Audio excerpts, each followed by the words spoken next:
This is the second generation iPad Pro from 2017. It doesn't look quite as good as the brand new iPad Pros because it's got thicker bezels and it's got a home button at the bottom. And so they don't tend to sell that well secondhand because everyone wants to be seen with the newer looking ones, the third, fourth and fifth generation. And because of that, we can pick these up for pretty good prices secondhand. The people who watch this channel, we're not typical consumers. What we care about is usability and power. So this, for the money it's going for, about £200 I picked this up for, about the same price as a Nintendo Switch, is a great multi-purpose device and one we can use for emulation. You can also use it for watching Rewire on YouTube, for downloading other games in the App Store, but this video is going to be all about what consoles can you run on this and how well can they run.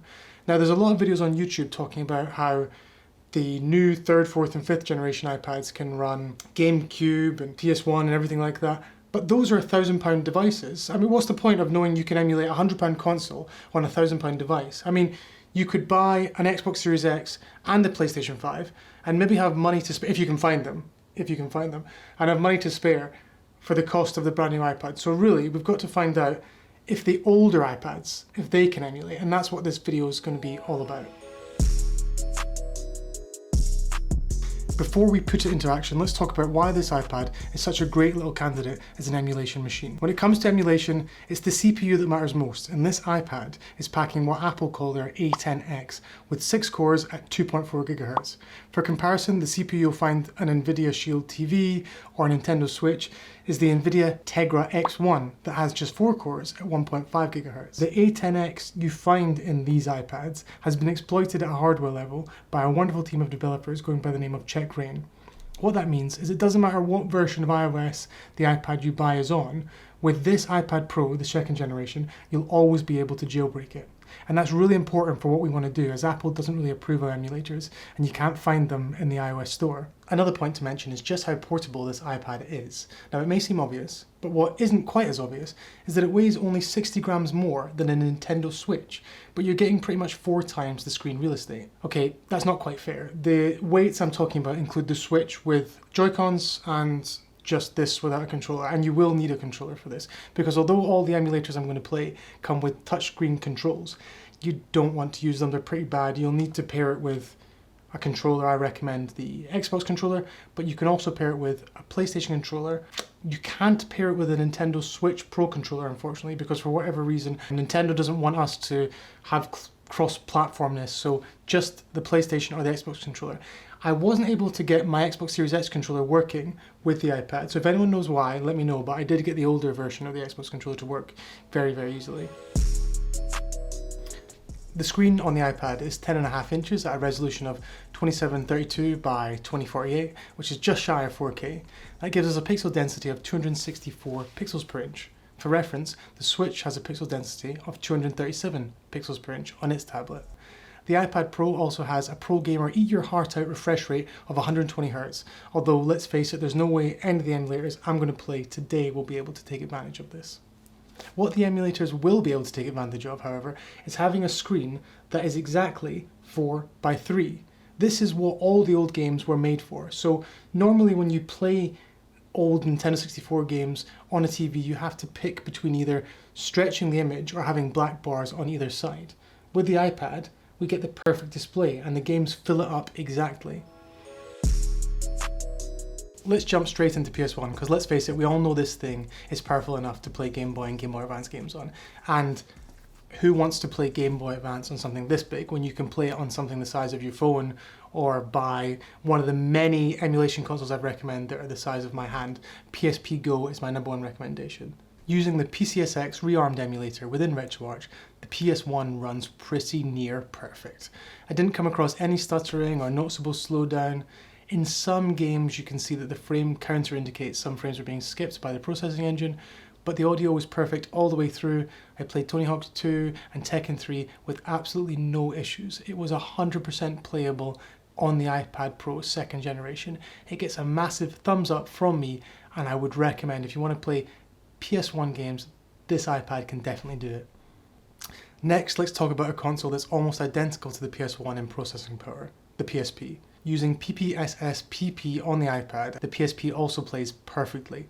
Tekken 6, which by the way looks amazing and better than Tekken 3 in my opinion, and playing Wipeout Pure, they both ran perfect with nothing to indicate they were being run inside an emulator. Another massive thumbs up for PSP emulation on the iPad. So now let's start to throw some really trickier systems at the iPad. I'm running the Nintendo 64 ROMs I've got via an app called Delta on the iPad, and to my surprise they run really, really well. Again, there was nothing to indicate these games were being emulated, and this was a big surprise for me. The N64 has always been notoriously hard to emulate, so to be able to run these games on basically a portable console is great. I ran GoldenEye, Ocarina of Time, Mario Kart 64 and Super Mario 64, and for the short time I played them I had no issues, no slowdown and no audio glitches. Another massive thumbs up for the iPad. Also, thank you to everyone who subscribed to this channel. To think there's a community of people who care about things like running games on your iPad or what console's cooler or old retro stuff like that. It's great, it's something I've always been into. I never thought I'd find 1,400 people that also liked it, so thank you very much. And if you want to talk to me directly, I read all the comments, so leave a comment down below and let me know what you think of the video. Next up, I ran Gamecube games via an app called Dolphin for iOS. This is where the perfect emulation we had earlier starts to show slight cracks in its armor. I found the emulation for the Gamecube to be game dependent. For example, Mario Kart Double Dash ran really well, definitely playable, and only showing slight slowdown at the start of the races and during loading sequences. The Legend of Zelda Wind Waker was also completely playable, with minor slowdowns every now and then. Super Smash Bros. Melee was also playable, however there were frequent slowdowns during gameplay when there was a lot happening on screen at once.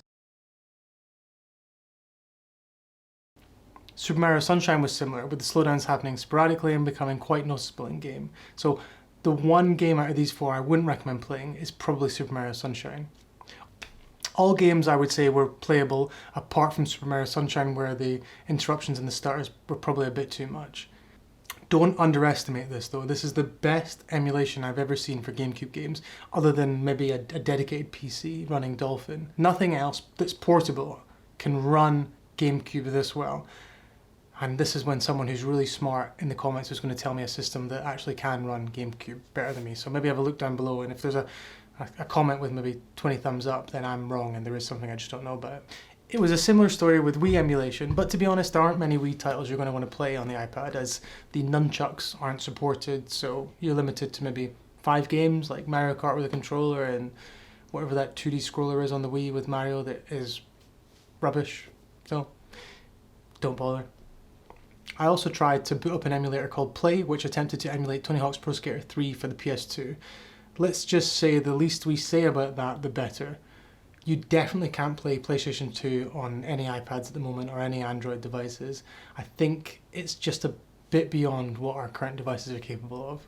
So before you click off this video, I know you've just seen all the important stuff, all the stuff you came for, but it's not quite as straightforward as it looks. Do I recommend you buy one of these and emulate N64, PSP, PS1 and some GameCube games on, given that they all ran really, really well? I actually probably wouldn't recommend you do it. Look, this is a great device at a great price, but if all you plan on using it for is emulating these games, then you have to bear in mind how inconvenient it is to get these emulators up and running, because Apple doesn't let you easily browse folders on this device or connect USBs to it. It's all locked down, it's all proprietary. You have to transfer files across the network or play with a bunch of dongles and then figure out how to move the files inside this to the right places. Also, you have to jailbreak your device.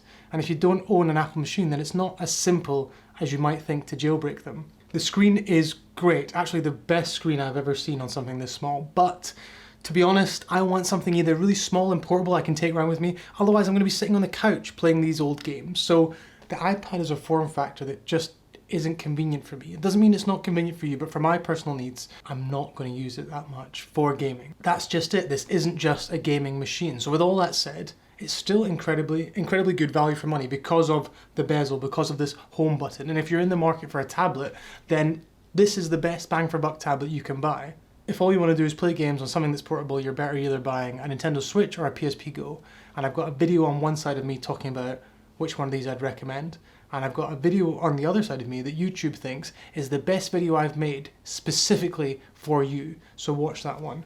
And I will catch you guys later.